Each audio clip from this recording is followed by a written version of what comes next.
এটা normal price হবে 30,000 টাকা। প্রবাসীর আর্তনা যে বই। বিশ্ববিখ্যাত কবি নিকোলাস টেসলা, হ্যাঁ, রবি ঠাকুরের বাপ চলিয়েছে একটা প্রবাসী করে লই বই লিখবি, বইয়ের দাম 30,000 টাকা। হ্যাঁ, প্রবাসীরা বাংলাদেশে আইলে ব্যাগ কাটি সেঞ্চুরি করে লই যায়, স্বর্ণ চুরি করে লই যায় এয়ারপোর্টে থাকা দালালেরা।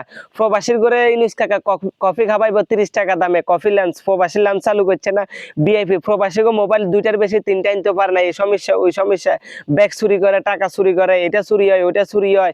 বিমানের টিকিট বেশি, 40,000 টাকার টিকিটের দাম হয়ে যায় 1 লাখ টাকা, 80,000 টাকা। এটা নিয়ে কথা কর, তুই বই লিখবি প্রবাসীর গো 30,000 টাকা বইয়ের দাম হইব, মানে তুই বিশ্ববিখ্যাত কবি রবি ঠাকুর হয়ে গেছস না।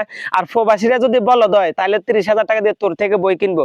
তোর যদি এতই মার্কেট ভ্যালু, ফেস ভ্যালু থাকে, তুই ইনিস কাকারে কর, তোর ইনিস আব্বারে বল যে আব্বা প্রবাসী করে একটু সুযোগ সুবিধা দেন বেটা। তোর আব্বারে বল ফালতু, মানে এটা ফাইজলামি, টিকটকে একটা ফাইজলামি, মানে হাতে থরসপ, মানে লেউটার বাইয়ের লেউটা, মানে চাটা ছাড়া এই হুজুর টুজুর এরকম কোনো কাজ নাই, মানে হুজুররা যায় খালি হাতের লেউটা ছুইব।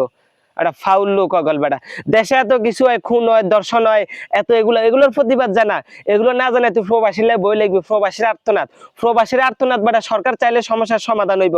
রাষ্ট্রীয় স্টেক হোল্ডার যারা প্রবাসী কল্যাণ মন্ত্রণালয়ে চাকরি করে তারা সমস্যার সমাধান করবো, তুই কি করবি বেটা বলদের বাচ্চা।